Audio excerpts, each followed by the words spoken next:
I'm Josh Cooperman, and this is Convo by Design with a different perspective today.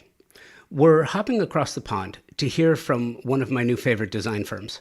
From London, this is the mother and daughter team, Sarah and Rosie Ward, from the Chelsea, London design firm Ward and Company.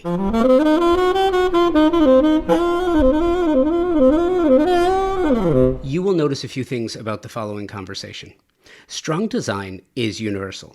Good design relies on talent, skill, and a willingness to divorce oneself from their own personal style in favor of understanding what lies at the center of a client's desires. Sarah and Rosie do that, and it's evident in their work. It's also fun to have a conversation that spans international boundaries because, while as humans, we have similarities in needs and desires, the differences geographically, they're significant. I hope you enjoy this conversation with Sarah and Rosie of Ward and Company. We'll get to it right after this. I am incredibly proud of Convo by Design in year 10, and I'm equally proud of my partnership with Thermosol. They've been presenting partners of Convo by Design for 3 years now, and there is a certain amount of pride that comes with saying that the show is presented by the company that is the best in the world at what they do. Thermosol engineers the most exceptional smart shower products and steam shower systems worldwide for a few reasons. They were the first company to design, patent the technology here in the U.S. dating back to 1958. Thermosol, a U.S. brand, a U.S. manufacturer in Round Rock, Texas, employs an engineering team that designs, tests, and continuously refines the product. Their quality control team tests every single steam generator before it departs the factory.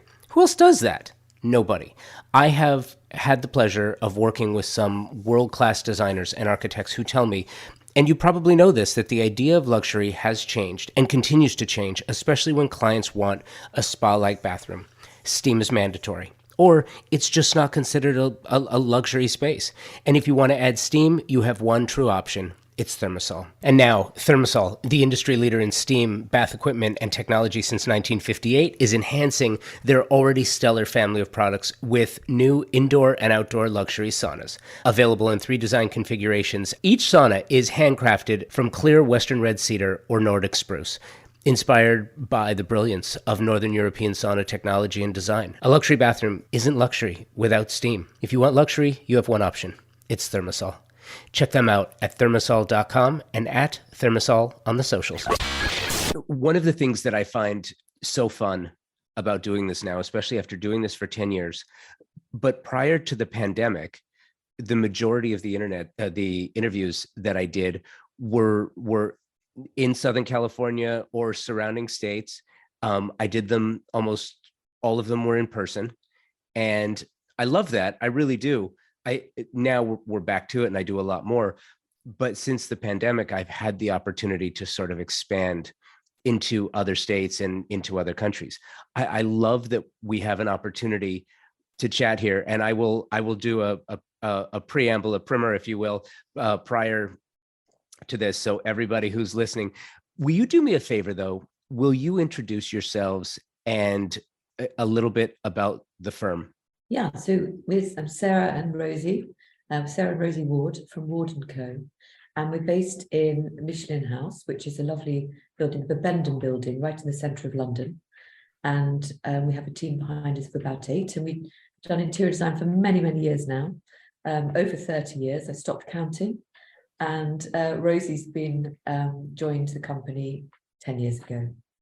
That's our background. We work on a lot of new build projects, residential and refurbishment residential, because we have a lot of grade 1, 2 listed buildings, particularly in the UK, and latterly in the Caribbean, mainly in Antigua, but on other islands as well. So Rosie, quick question for you. So as a kid growing up, watching your mother design, there's either 2 ways to go, right? Either the child completely recoils and wants nothing to do with the family business, or dives in both feet. Clearly, you went the latter. How and why and when did you know? Well, there's quite a long story to it, to be fair. I always used to go and help mum and, on school holidays and things like that. But I actually went and studied television production, and I went into TV and worked in TV for about, say, 3 years or so. And I was freelance and earning, I mean, absolutely nothing. So I'd have a week off and I'd jump to mum and say, can you give me some money, please? Come work for you for a week. And so I was kind of in between jobs. So I did a bit of that. And then I just realized more and more how much more creative it was than what I was doing. And kind of did probably what became 4, 5, 6 times, and just kept coming back. And then one day I just never left, to be honest. And here we are 10 years later, basically. But originally I've never thought about it. Never thought about it. You actually said don't go into interior design. She can't quite work out why. I did say that. I also, when she stayed for the time when it's 4 weeks, I made her ask to stay. I didn't say, would you like to? Because I didn't want to be that person. I was earning a lot more money being freelance than I was if I was a full-time employee. I overpaid you. Yeah, massively. That's funny. Okay, so it's been in earnest about 10 years that you've been working together. So what's the dynamic? What is the yin and yang, the strength versus weakness? Don't call it a weakness, call it an opportunity. Do one of you sort of lead in one area and the other in others?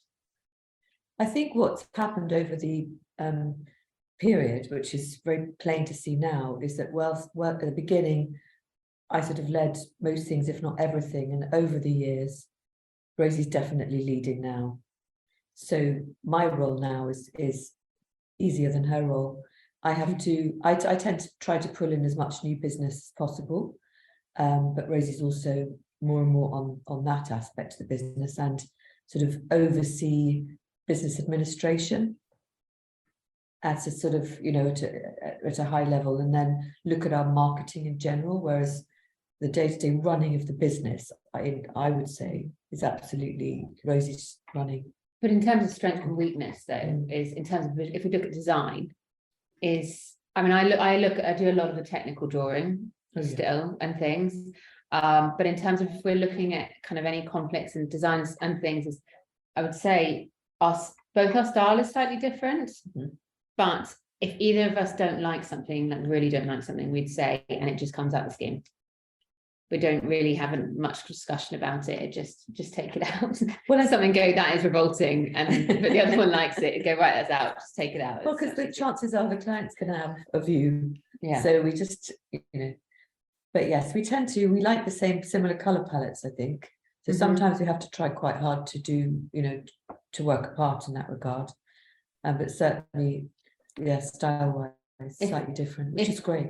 If there's a scheme, though, that's something like, if it's a little bit more elegant, or has a little bit more sparkle or something to it, or has a little bit more glitz, pass it that way, for sure. And I'll take something that's a bit more kind of earthy and a bit more rugged, maybe potentially. No, not going to do rugged things, but it's just a little bit. I think Rosie's trying to say, if the client's older, I get it, and if they're younger, she gets it. Oh, that's great. Well, but here's what I find interesting.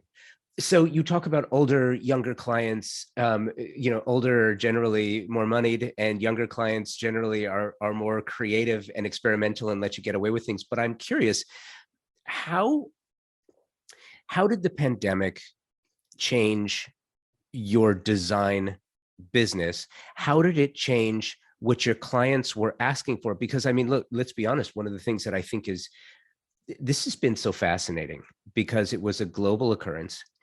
And I think as the years continue to go by, we'll start to realize that there are more things that are alike internationally, globally, in design. This idea of an open floor plan was so popular in so many places, and then all of a sudden it was like, wait a minute, I got to have an office and a classroom and a doggy daycare and a child daycare, and I've got to try to do all this stuff in one room, and I can't do it without walls. So there was this backlash to some of those ideas. So I think that there are some consistencies in changes in design, and I'm curious how your business has changed, how the design you do has changed, if it has at all, and maybe how it has informed your ideas going forward. I think in terms of design and what we're doing for clients, it definitely depends on where we're based. If we're in London or in the UK, it's very different to if we're working in the Caribbean, which is often second homes. I mean, we're doing a couple of first homes there actually, but mainly second holiday homes, essentially. So, I mean, we had, but you know, in the holiday home version, we had a client not long ago, and we were talking to them, and because obviously home working was a big thing, and home studies and making sure they were more comfortable than, you know, I would say pre-pandemic, they were very much almost showrooms for the study.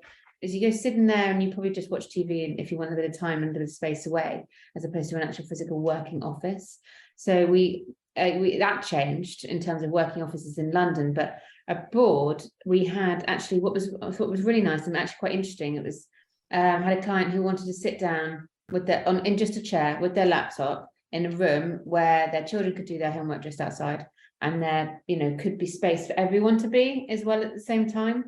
So it was a more kind of interactive room, if that makes sense, that could do a bit of everything. And that's flexible space, which leads on from the pandemic for sure, because it can lend itself to whatever you want. It could be, you know, it could be a nap room, it could be a playroom, it can be a workstation, it can be whatever you want it to be. But it just adapts to different moments of the day, essentially. And I think, and noticeably, people when they work commuting have, you know, to work because they're working and have more time at home. And I think there's a lot of, you know, more consideration as to how spaces need to be adaptable, you know, to best use that extra time. I find it interesting too, because you've done so much work in the Caribbean. Are you almost used to pandemic-like conditions as it relates to supply chain availability of product, availability of materials? And I mean, it's a thing. It's a real thing, and especially with the Caribbean as well. So we're looking at the moment, so because also UK, we've had Brexit too. So we've had that as well. We've had it all. Yeah. So if we're, you know, I mean, I'll cut back to that in a second, but during the pandemic, because we had Brexit just before, I was getting fabric delivered to my house to be done, have to be shipped somewhere else because they needed me physically signing for it because no one quite knew what was going on with customs yet. But it's obviously not that bad now, but we are looking at, for projects in the Caribbean, we have to order furniture a year in advance now. A year. So, and that's a minimum because then it needs to be shipped. And if it's from South America, it's a year plus shipping. So to be asking clients to, you know, pay for the goods sometimes 14 months ahead is not unusual. It's a long time. So we're getting used to it for sure. And our clients, but we're very, very lucky. Our clients do trust us, so it's not necessarily a moment of going, we're saying, look, this is the lead time. They go, okay, well, we'll sort that out. We might have to adjust our own system accordingly, and work with them. Is Brexit still a major issue with regard to product availability, specification, and receiving of goods from abroad? Well, I think only this week, it's just, whatever it is, we don't know, it's just been ticked off and settled by our new Prime Minister. But it's certainly easier than it was. It's much easier than it was. I think the main thing, the main element of it was about customs. And now all the suppliers know what they're doing in regard to customs. It's costing us more money for sure to buy the pieces. The products have gone up in price. In terms of import export, obviously there's more fees involved and things. But it's much better than it was. But I mean, to land COVID just after Brexit, it was a complete nightmare. We were just about to install a project as well, so really that tough. was it was an interesting one. I think that was delayed actually, not surprisingly. So I'm curious if you have seen the same sensation that we have here. Is, you know, here in the States, post-COVID, this idea of sustainable design, buying local, shopping native and organic materials and trying to find things that would limit the cost because they don't have to be shipped as far, working with a sustainability philosophy in mind, because materials are native and organic or upcycled, and they're local in nature, so they get here quicker, they're less expensive, and it makes you feel good because you're either recycling or saving product that would wind up in a landfill. Have you had the same situation there? Yes, I mean, yes, for sure.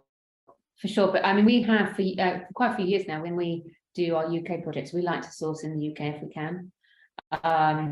Partly very much sustainability. Secondly, also about timing. Just quicker. Products, it's quicker to get them, and also it's supporting local small businesses as well. Better value. It is better value as well. So all of that is a big factor. But yes, I mean, when we look at our Caribbean projects, it's very hard to source locally. There, if you're in Antigua, I mean, you've done a lot of it, more of it than I have. There's only certain things you can get on the islands. It's very limited, and what you can get is imported from the Far East, somewhere like Jakarta or something like that. What we are doing is a mixture of shipping from the States and from UK, mainly UK. A lot of the tiles and stuff still comes from Europe, but and we are using what we can, shipping what we can from Miami. But even the stuff that's been consolidated in Miami, much of its origin, unfortunately, is Europe. I don't mean because it's Europe. I mean because of the journey that it's undertaking. So as much as we tried to go and look at stuff in the States, we have ended up purchasing some of it from where it started. So two things. It's a lot like though. We try.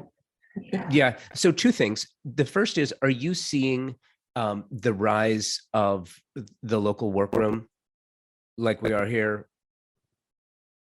What do you mean by local workroom? Sorry. So it's fascinating. Here in the States, many designers, when it comes to specifying product, especially as product became so difficult to obtain, local workrooms started popping up that would do woodworking and furniture or fabric and drapery, entire workrooms where you could go in and say, look, here's what I want. Here's a bolt of fabric for the draperies or for the coverings for the sofa, and then they would just make it locally, because I mean at some point in time we had issues with, gosh, the foam for furnishings. So these local workrooms, they would go out and scour and bring in all the materials, and they would just make it in one space. Have you seen something similar?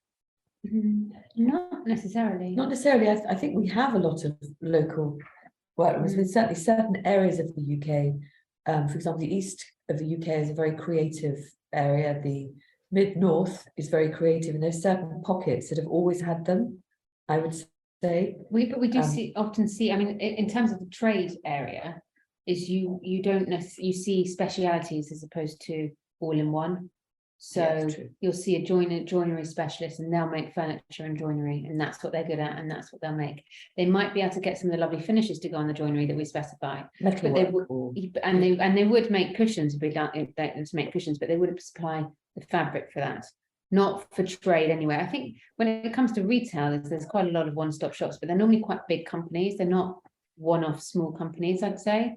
But we don't spend very much time in those companies, because also we can make it much more bespoke by taking lots of little bits and putting it all together.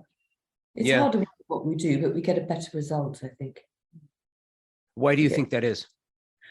Because it becomes unique.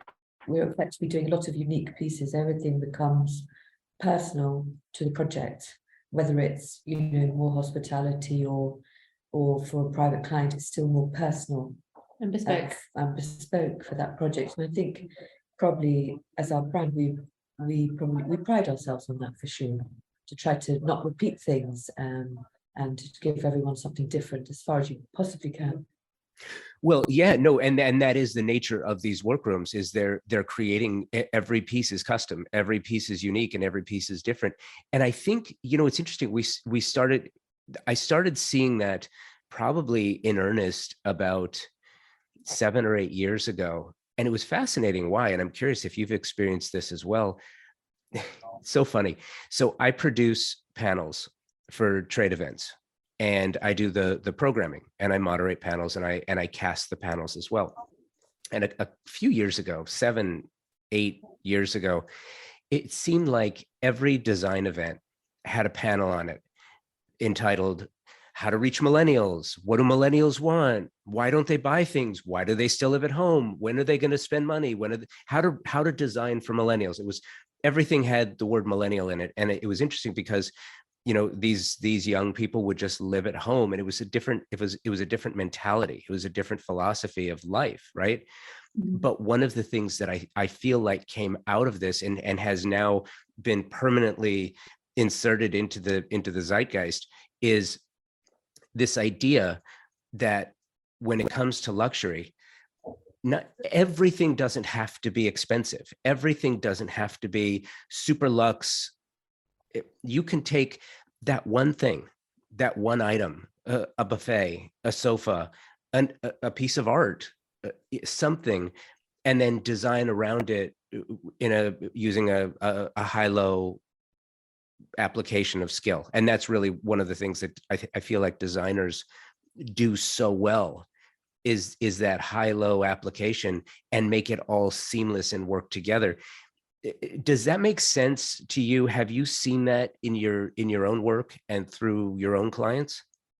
Yeah, for sure. I mean, we would always mix and match to best effect.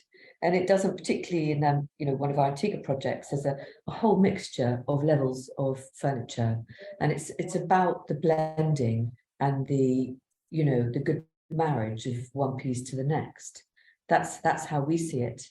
It doesn't have to be super expensive, as long as it sits well together. And I suppose that's a confidence that we would bring to the party, is the knowledge that nobody's going to say that looks cheap, but that looks amazing. It's just they're looking at the overview, Match them together. yeah, to get the vibe. It's the overall vibe. Same with mixing old with new and things as well. And as you're saying before, upscaling things, painting things, giving it a new life, giving it a new lease of life, matching that with something that's new and very bespoke and very detailed and also actually as well, if you've got something that's very bespoke, very detailed, actually it makes it pop more. If you have things around it that don't have that same level of detail, or don't have that same, you don't want it to become a gallery in a showroom when you're kind of looking at all these amazing pieces, but you never see one because it doesn't stand out. It's not this, it's otherwise you're just constantly looking at It's too much. I went to a house the other day, which was beautiful. It was amazing,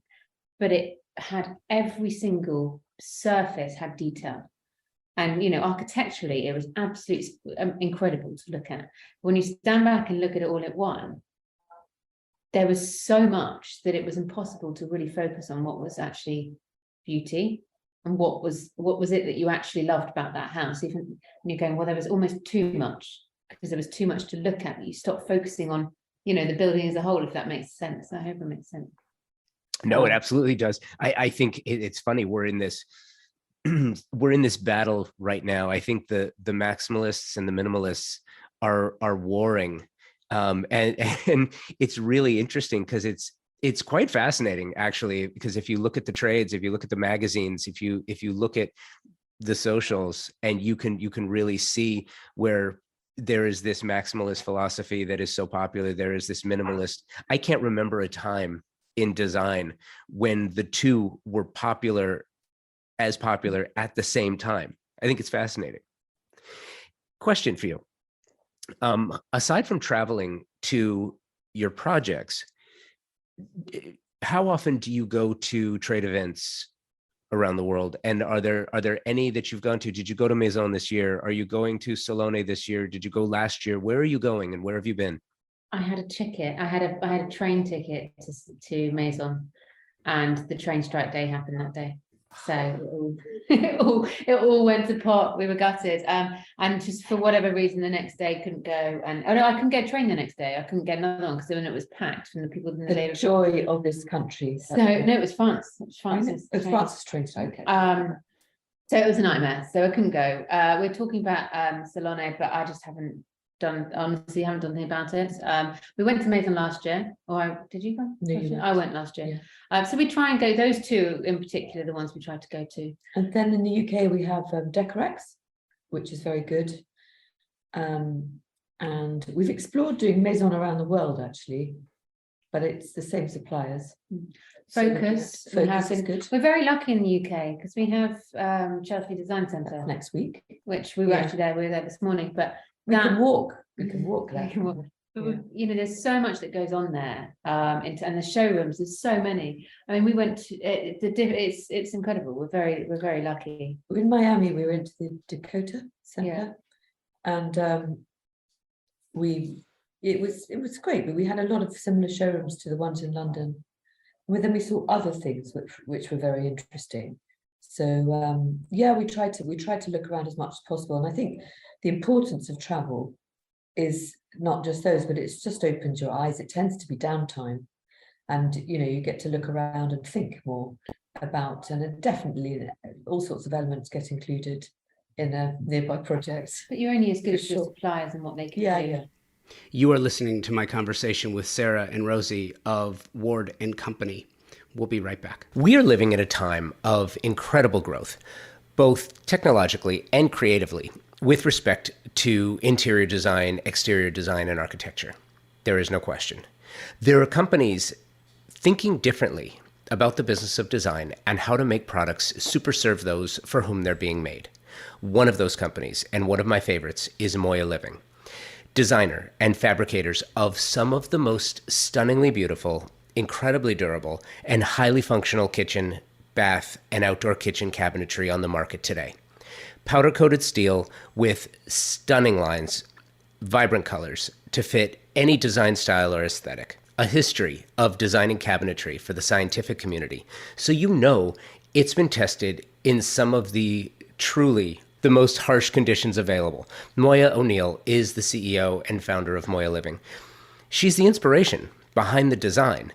Designers, their specification process is so simple. It will make your job so much easier.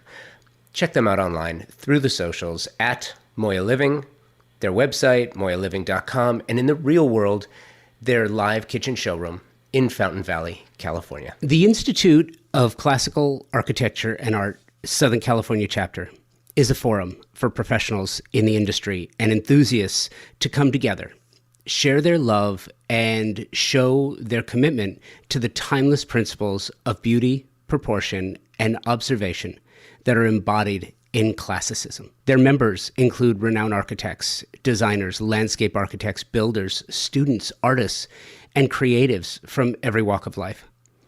It's a wonderful organization designed to celebrate the unique regional identity of Southern California and help develop the careers of the like-minded. If you're interested in joining or would like to learn more about sponsorship and support for the ICAA Southern California chapter, please email me, convobydesign@outlook.com. I was recently last month at the Kitchen and Bath Industry Show and the International Builders Show in Las Vegas. Have either of you ever been to that one? No. No, been to Las Vegas 3 times, but not there. Missed that. Have you heard of the show? No. Okay.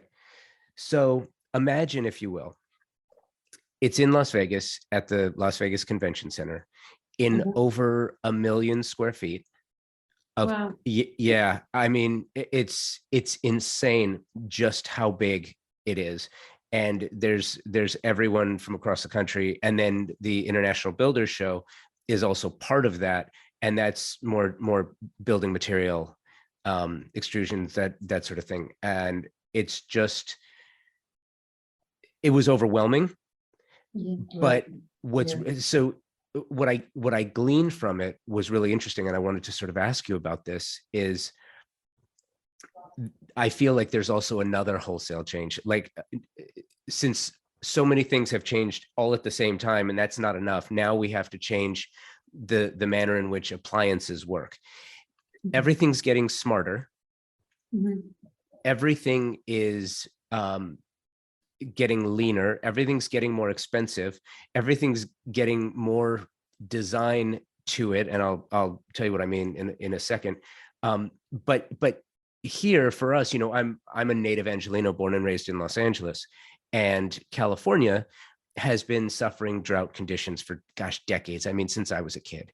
And what's happening now in both California and New York is they're gearing up to ban natural gas outlets on new builds and remodels and construction, which, gosh, if you're a chef who loves cooking with gas, or if you're a client, if you're a designer that has clients who just love cooking with gas, you know, now you have to talk to them about electric ranges, which, you know, when you think of electric ranges, you still think about those horrible coils, but they've been made nicer. But now there's induction, which is just absolutely fascinating.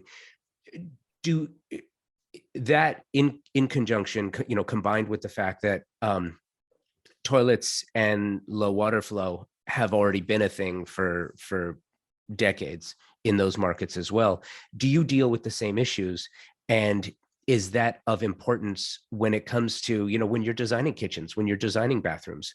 Do you keep that in mind? Is that a focus? I mean, in London, where we work in a lot of mansion blocks in London, we actually, most of them, you're not allowed natural gas anyway. So It's all induction. It's all induction. And majority of our clients actually want induction now. The only time we come across the natural gas is obviously in the countryside sometimes, but a lot of it's induction there is when they've got a chef's kitchen. Is when they do what? A chef's kitchen. Oh, I see. So Okay. a separate chef's kitchen, which, you know, a chef's like a prep kitchen, you have chef's like open flame, and also outdoor kitchens as well, you know, barbecue thing type kitchens. But in UK projects, it's almost always induction, unless certain places in the countryside, sometimes it's, or Argos can be both power and so it's a lot of it is electric in the UK already. Do you know what an Argo is? An old-fashioned range that's, you know, if you imagine an old English farmhouse, you'd have an Argo with these things you lift up that you put pots on, and, you know, it's got big old-fashioned cast iron oven doors. Okay. And it's just, I think it must be a very English thing, but it's very cozy. It goes with sort of out of London, the out of London countrified experience, I would say. Well, Yeah. it's funny and it's interesting because I mean, listen, because the United States is such a young country, we don't have you would laugh if I explain to you, you know, there are groups, friends of mine that have this group called Save Iconic Architecture in Southern California, and, you know, the battles are over a Schindler or a Wallace Neff or a Neutra, you know, mid-century modern structure, you know, built in the 1950s or 1960s. Those are the battles that are being fought over architecture, not something that was built in the 1600s or 1700s, because there was nothing in the 1600s or 1700s here. And I think it's fascinating. Do you, what is that like for you? Because I imagine some of the structures you're working in are so old. Do you have rules, regulations, things that you have to adhere to? Do we have rules? So it depends. It very much, obviously. I mean, we're talking about listed buildings, I suppose, in that respect. So listed, grade 1 listed, there's a huge amount of regulations. You know, you can't, you go through planning to move in, to change anything. You go through planning permission. So you go through a whole process and then go to the council and get planning permission. Same with grade 2 listed, but you've got a lot more flexibility. I mean, most of our refurbs would probably be in a grade 2 listed house, because they're of a size whereby they are a known property, and there will be a lot of guidelines by which. So you go work with an architect who's very good at grade 2 listed and knows the local council. So we wouldn't just go to our favourite architect. We would go to someone local and relevant who knows, you know, which hoops to jump through and which hurdles to jump over, you know, to get the best result. So that's the way we would tackle that. But there are rules everywhere. I mean, all sorts of rules, from how the windows are to how the lighting is. If it's a very old building, you can't put any, spotlights recessed. You'd have to put surface lighting. So, we just have to get clever, because people want it to work like a well-oiled new machine. And also you need a lot of precedence. So if you're working in a listed block of apartments or something like that, if someone next door has done a refurbishment and you're now doing a refurbishment next door, you can look at what they've done and what they got permission for and move into the next one as well. So if you replace a skirting board, say, with a skirting board with a similar height that looks, like it's got something similar to what you had before, you're much more likely to get it passed than if you decide to change it for something completely contemporary. I mean, just recently we were trying to we have put quite a warm contemporary scheme into a listed building, and with a client who had lived actually in the Far East before, in sort of very clean lines, quite shiny sort of style, and trying to integrate what she wanted into this listed building was quite challenging, really, because we had large skirting boards and certain styles of doors, and apart from the structure that she wanted to open a bit and the load-bearing walls, so there were lots of challenges, but we always get there, just not a straight line, And trying to reuse elements of what's there as well. No, yeah. Mm. Just a quick follow-up to that, personally speaking and professionally speaking, does that motivate you, or do you view that as an obstacle that you have to overcome in order to get to the design aesthetic and feel and philosophy that you want? As in, does it motivate you in terms of having to go through permission process? No, does it motivate? Does that part of it excite you? Do you look forward to? I mean, look, some people love getting into the debate, the fight, the working with local bureaucracies to achieve. Some people actually like that. Does that part of it enhance the design? Look, as a creative, right? As a creator, it's all part and parcel. It all goes together. You can't have one part of it, just the pretty parts, without dealing with the process, right? And some designers, some creatives love the entire process. Others just want to do one part of it. And what I'm curious too is, does that also, as far as delineation of duties, Sarah, maybe you're better working with the bureaucracies because you've known them a bit longer, or because they respond better to you, and then Rosie, you get to do more of the creative, or vice versa. I don't think I'm quite as patient. I don't think you're less tolerant. What I do think is that I don't think we mind. We just look at it because we're looking at the project as a overall picture. It's probably a very beautiful building, which is always inspiring. At the beginning as well. And we know, so we would rather manage the expectation, the speed expectation of the client is probably how we would calm it all down a bit and just let them know, because when they bought the property, the chances are that whoever sold it to them won't necessarily have explained the complications of doing a refurbishment.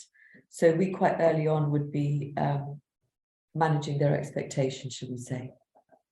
So if they think they're going to move in 6 months, well, they're not. It's going to be a year. But I think if it's a listed building, you've got to do that. We very much start a project thinking about the locality of it, thinking where it's situated, what is around it, what's there, and it needs to fit within the surroundings. So we do so in the surrounding building, if it's not a standalone property. So it's got a lot to do with the design as to what's going on inside, and what was originally there and stuff. We like to keep keep a taste onto what it was before, and how it's going to be, even if we are making it contemporary. Having that kind of slightly more classic flair is part of the building, it's part of the history, it's part of what's there. So to keep that is also quite important. So that is exciting. That is a challenge in itself, and trying to marry the two, client style mixed with building and what the historic version of the building is. Mixed with something we're proud of delivering. Yeah, and it sounds like a wacky question, perhaps, but I asked the question because, something that I covered for the show, gosh, I think it was a couple of months ago. And for those listening, you can go back and listen to it in the podcast feed. It's no longer there. There was a home in Beverly Hills on Roxbury Drive, which is arguably the most recognizable and significant street within the city of Beverly Hills, California. This home sat on 2 acres. It was built during Hollywood's Regency era. And this particular street, this particular house, rather, you had at one point Lucille Ball living on one side with Desi Arnaz. During the I Love Lucy days, you had Jack Benny in the house on the other side of it. You had Esther Williams swimming in the swimming pool of this home. And it was listed on, the city of Beverly Hills tried to create this registry by architects and builders and designers. It was on the registry, and an uber wealthy CEO of a tech company, he and his wife came in and decided that they wanted to level it to build something new.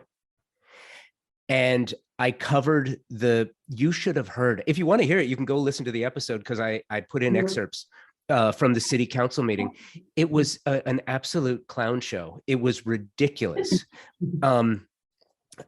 Just what was fascinating to me was the conversation that was taking place was just so basic and rudimentary and so flawed, because it didn't take any of the historical reference into consideration.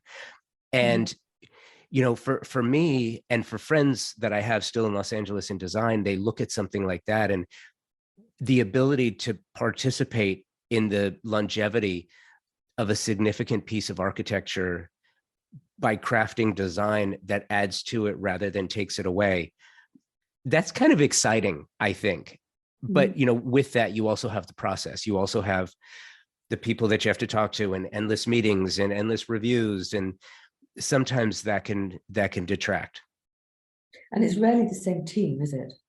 No. In those it's council effectively situations, rarely the same team. But also, however much experience you have, every project you learn something, and every project you can take away, whether it's a taking away of design elements that you've learned, because all our projects are different. So it's it's nice to take away a design element. Sometimes you take away a story with a client, which leads us to tweaking some of our collateral, tweaking some fees, or tweaking something. Every project has a takeaway. Normally, more often than not, it's a design takeaway, and you learn something. So these projects are exciting because you're learning. Immediately you're going to learn something new. You're going to learn something from the building, or learn something about the history of something. So there, as I say, there is a process. I mean, going to council meetings and all of that kind of stuff is slightly different. It is it's not something we've had to do necessarily, but it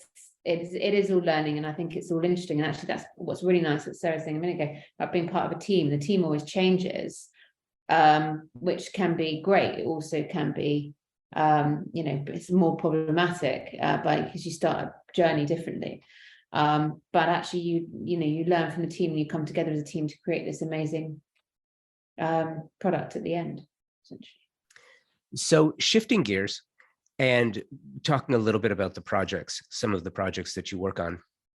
And again, it's funny. I've dealt with this for years, and when I started doing this, some folks that I would see at events would say, show me pictures. I hear you talking about projects all the time, and I said, well, I'm not putting this video, the whole thing, on YouTube. I used to do that. I've done that before, but it's been years. It's a podcast. We're talking about it. If you want to see imagery, go to the show notes, and you can click on Ward & Company's website, and I think you will be pleasantly surprised with what you find. You can also check the socials, and I will be posting bits of this conversation with some of the images that you were, Sarah and Rosie, you were so gracious to share with me, because I absolutely love it. So this is Via Papillon in Antigua.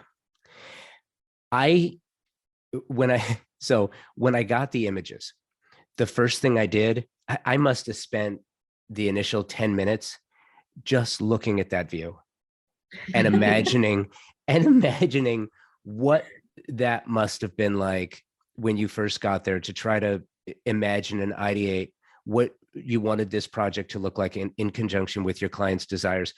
Tell me about this project. I mean, never rush the site meetings. That's the first thing. Whatever chaos was going on behind up the hill is just exquisite. And that view is an ever changing, it's like moving art, you know. The boats, the colours of the sea. Yes, the sun, the sunset. everything. Oh my God, the sunset from there is just the best you'd ever see. It's that or Ibiza, I would say, the colour of the sun is the best. They say there are 7 shades of blue in that particular piece of sea. I haven't seen 7, but I mean, it's all moving all the time, so it's hard to do that. It's called Villa Papillon because when the first ground was moved, there are a lot of white butterflies flying around. So it's just the French word for butterfly, which is I thought was rather lovely. But in terms of the design focus was on the colours of the sea to start with. That was where you know we talked earlier about the locality and thinking about where it's based and where it is, and that colour of the water is just it comes through, and so that is the main focus when every part of that building focuses onto the water. In the afternoon, on a sunny day, it's beautiful, back to the turquoise colours. It appears as if there's a silver dust sprinkled on top. So the master bedroom suite has a lot of the background is neutral, but it brings out those blue colours are there, evident, and also the silver dust in terms of the bathroom fittings, and a very, very subtle sparkle in some of the shears. So, and you know, it's like magic. It's just lovely. So the view out of the bedroom, you see, you know, it's just lovely. So this was a new build. Yes. At what point are you brought in to work on this? Day one. Oh, really? We look at a lot of the spatial planning as well. So we look at the layouts and how people live and how people move around the building. And this as well, this particular one is also for rental as well. So it can be rented out. So we have to think about staff, if they had any staff there. You know, there's a dumb waiter from the kitchen down to the bar level, so they can eat downstairs easily. So there's a lot of thought process that goes into it from the beginning, and that's what we think about, is how people live. Yeah, we worked with a good local architect, but actually what we did, we changed was the top floor. He originally had as the living area, and the level that you now come into the house on was the bedroom floor, but we changed those around, which was definitely the right thing to do. Bathroom layouts. Bathroom layouts. We always change bathroom layouts. I think it's a thing. We just always do. We always think we're better than the one we get. But Don't tell anyone no, don't tell anyone. Well, it's just, I mean, it's funny because there's imagery from different parts of the day. And I would say that one of the most extraordinary elements to this particular project is, and I'm looking at an overhead shot of it, of the ocean behind the house, and you can see the different colors. But it's interesting too, because there's a negative edge swimming pool just outside that completely overlooks, and all of the different shades of blue, all of the different temperatures of light that come into this place. I mean, was it a challenge for you trying to lay out color palette, materials, design each space, when the lighting and the temperature and the mood in each room changes so much? So hard. It was a nightmare, wasn't it? You went so hard because I mean, we chose everything in London, but the coloured tones, owing to the temperature, we can have much more vibrant tones than we could in our light here, which is much grayer. But on site, it looked different again. And I would say also, so though, sorry to butt in, some of the hard finishes were harder. Yeah, because the paint colours and the floors, and that's more difficult than the you know, once you've got we just went, one of our other projects we just went to over a private island just off Antigua. We went and took lots of different fabric, and you look at them, and some of them, you know, white fabrics, right, too bright, because the light there is just, it hurts your eyes, and we're trying to do a paint color on something. So it's different. Some things that you think will work, it's actually don't work at all. So it's the warmer tone. So you do, but the finishes, to make sure you get that floor color correct, that's going everywhere, is really important. But what we wanted in Villa Papillon particularly was to use as many vibrant Caribbean colors as we could, but in a contemporary way. That was really the aim. It started, that living room started with parrot. Oh yeah, found a parrot fabric. Really? Parrot on. It came back and we go, love that. That was the starting point. And then the kitchen, we were repurposing the client's stools actually. So we found a hand woven, beautiful. I think it's probably an African lady with water pots on top. And there's always something that starts, because actually most of that house sits in a neutral setting, and the sort of joy comes out of the accessories and the art. Yeah, I was going to ask you about that. The accessories, the art. The other thing that I would say that I noticed is you added, there are so many lighting sources here. Yeah. And I feel like, you know, for example, if you're in the living room and you're looking out, so you have a veranda there that overlooks this gorgeous ocean, and then so you have an open space to look out. So you removed, it's just the doorway there. It's sliding. Is it accordion or it's sliding? And then so then you have the shelving to the right of that. And it's interesting because, you know what, if you didn't have the lighting inset on the shelves, all of that accessorizing would be lost. Completely. I think also what's really important with that house, and actually any houses like that, is the sea is almost art in itself. So in the day, you've got this incredible view, which is, you know, your main focus. That and nighttime, I mean, it goes dark like that over there. It's, you know, it starts, the sun goes down and then it's black. So you lose all of your artwork. So your lighting inside, it becomes a whole new house. It's a completely different house. And it's just, it's magical. As I say, I think it's magical. And it just, the light come, you know, the lights turn on, you've got your different setting on. And then it becomes a piece of art inside as well as, you know, and then you've got your daytime outside. We used a lot of color, particularly that main sitting room, coloured shades, the orange shades, so they glow, and downlight, so the light couldn't evade from the top. It was all focused down. So the overall effect, I think that's why it's been so successful. But my favourite thing in the whole house, our favourite thing, is the floor lights that light up the natural stone outside. It sets the tone. It's quite exciting when you arrive down the steps, which are also lit. It's subtly lit, underlit, and you know, it's quite exciting. You sort of get a sense of what you're about to see. Yeah, and one of my favorite things too about this project is the millwork. And I'm looking at the kitchen, and it looks like you have millwork in the ceiling, or is that a tile? No, it is. That's quite a local thing, actually. Beautiful. That is pickled ceiling. The finish is tongue and groove, and it's a local softwood, and it's finished with a process called pickling. It's like a lime wash. Yeah. But it warms it all up. It's So that is all local. Well, it's beautiful because what it did is it mirrors the tile, and it gives this symmetrical look to something. And what I love about this kitchen in particular is that you have very modern and rustic at the same time. You have Caribbean and you've got metropolitan in the same space. And I think it was beautifully done. Are those stools, those bar stools, the ones you repurposed for the client? Yeah, they were repurposed. They had them somewhere else before, and so we just had to cut about I think 8 centimeters or 3 inches or something off the legs, and then we just stained the legs an appropriate color and covered them. So yeah. Is that a local fabric?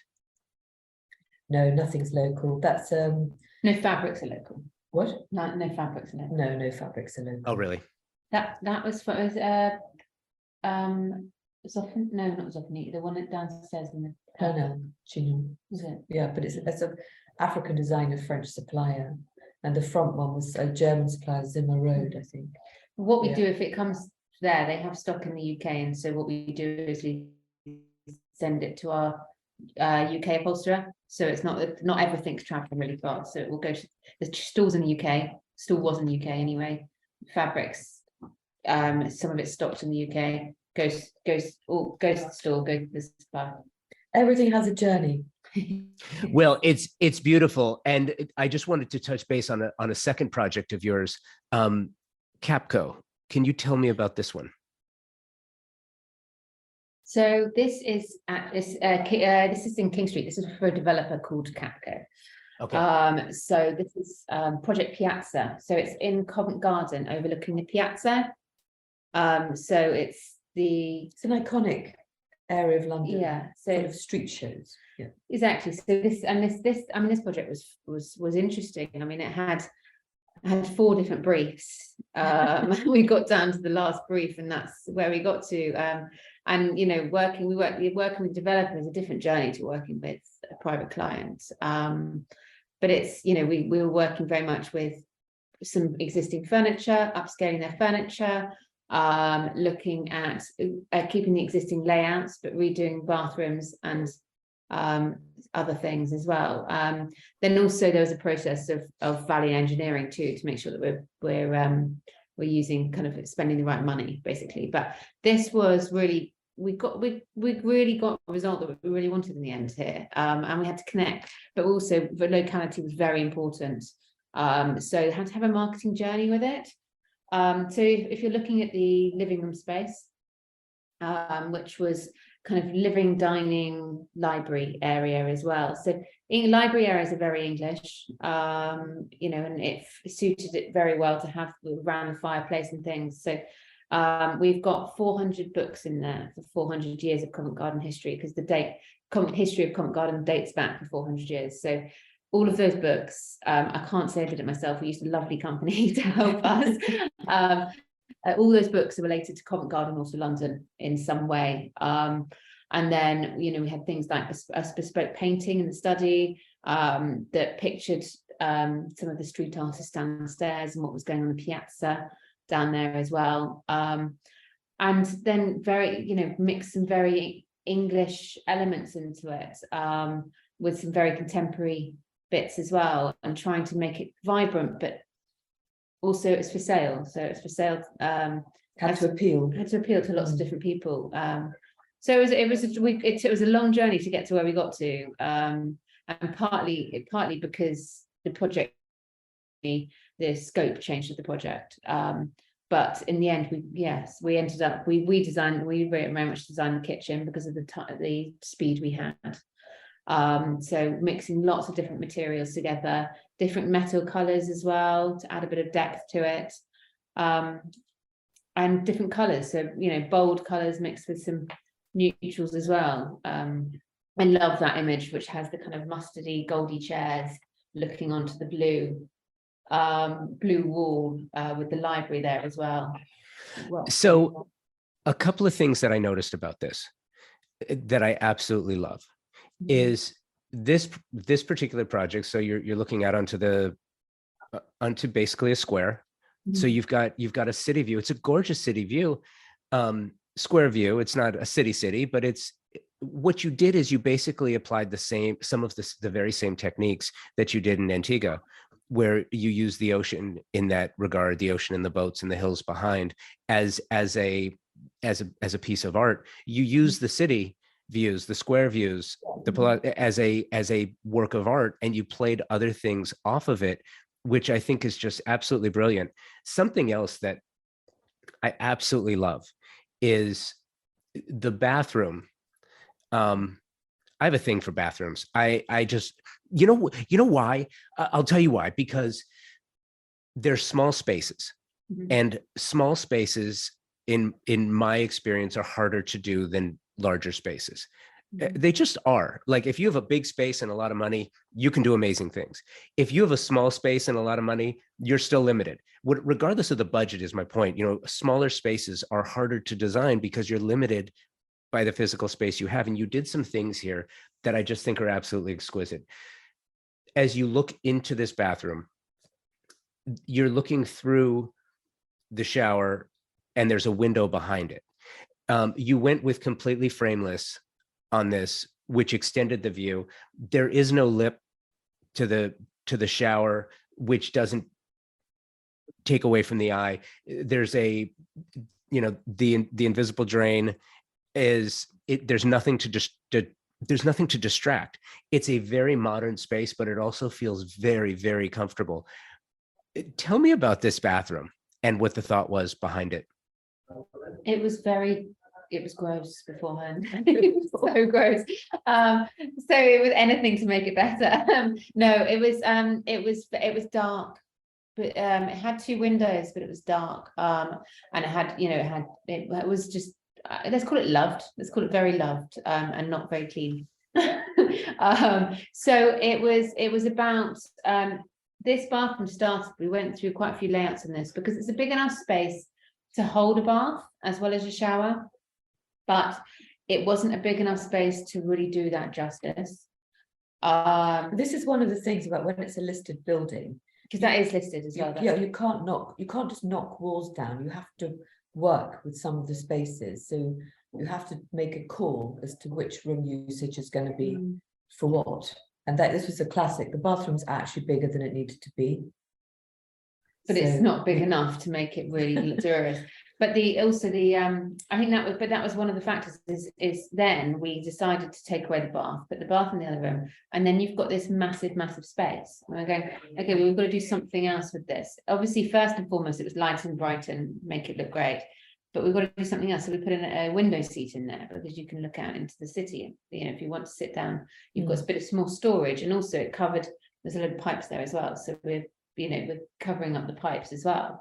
But it was about like just keeping it really light, keeping it really bright, and making it feel quite modern, but also very comfortable and warm. And that's the thing. Actually, that is something that we've always surprised ourselves whenever we go back into the end of a project. I don't know why we're surprised. I'm not very surprised. I'm so surprised anymore. No. But it's all our projects feel very warm and calm.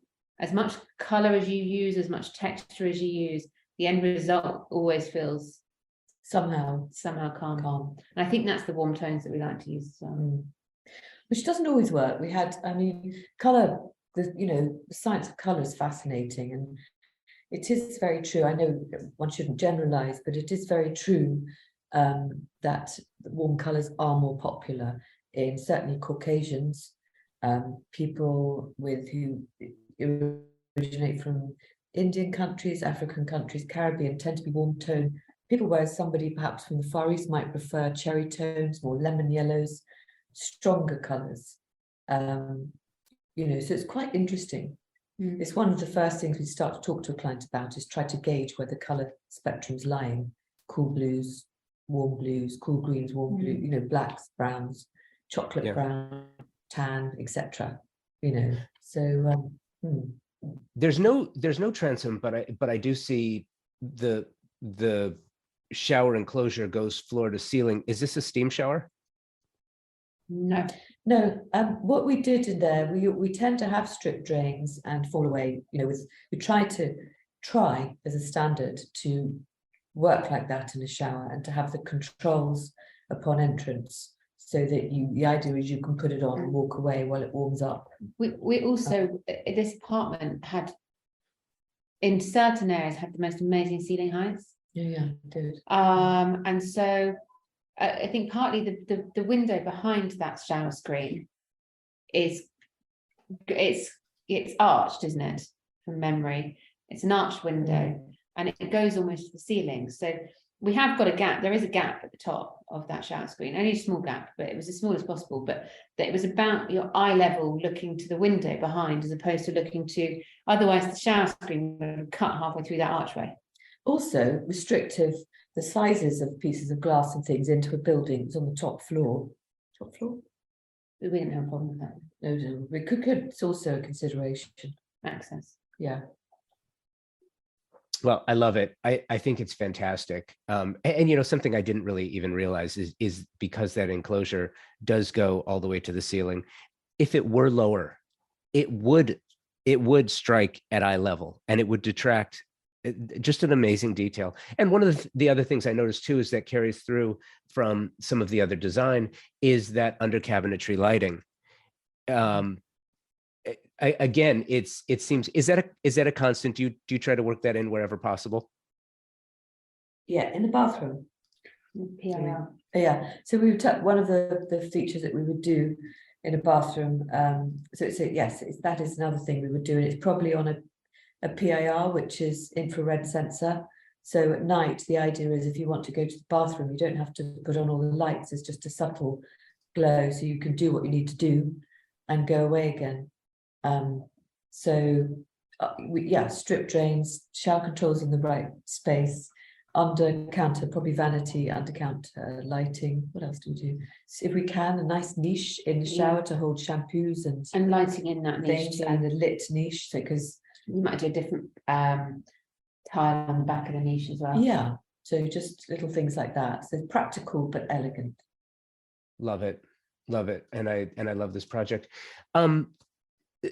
Thank you. I'm a little over time actually, and I appreciate you staying longer. I love these, and I got a little carried away. Sorry. Thank you very much for taking the time today. I absolutely love this conversation. It was great meeting you. Lovely to meet you too. Josh, thank you. It's good to meet you too. Design Hardware's newly remodeled showroom is where you will find a gallery-style space with a thoughtful display of products, purposefully positioned to allow unbridled exploration and discovery. High-end faucets, luxury tile, natural stone, wood floors, and bespoke hardware selections are presented in a holistic manner, strategically arranged to stimulate creativity and transition your vision from the conceptual stage to a fully realized space. Conveniently located, free parking available. Stop by to find your inspiration. Collect samples, get expert advice, and tackle everything on your shopping list all in one place. Visit them online at designhardware.com or in the real world, 6053 West 3rd Street in Los Angeles. We talk all the time about transformative design. We have conversations about it, but what does that really mean? Design improves the lives of those who inhabit the space, right? But it also feeds the creativity and the soul of the individual who creates it. Are you looking for a way to give back? The Oasis Alliance is a 501c3 collective of creatives based in and around the Washington, D.C. area with a mission to provide healing spaces for those who are rebuilding, rehabilitating, and recovering. Have you wondered how to apply your design skills to uplift your community? It all starts with a desire and a willingness to share your gifts. Danielle Woodhouse-Johnson of the Oasis Alliance and her team are looking for guest designers, in-kind sponsors, and funding to make better the spaces and therefore the lives of everyday people who find themselves coming out of traumatic situations. Do you want to help? Check out theoasisalliance.org for more information. Thank you, Rosie. Thank you, Sarah. I appreciate the time and the insights. Thank you, Convo by Design partners and sponsors and friends, Thermosol, Moya Living, Design Hardware, the ICAA Southern California chapter, and the Oasis Alliance. Thank you for taking the time out of your busy day to listen to the show. I hope you enjoy it, because that's why I do this. I would also like to hear from you. I love the guest submissions and the show ideas, so keep them coming. Email me, convobydesign@outlook.com, or message me at Convo by Design with an X on Instagram. Remember why you do what you do and for whom you do it. Let that be the thing that drives you, to push you, to push new boundaries. And let's keep moving our industry forward. Be well. And until next week, take today first.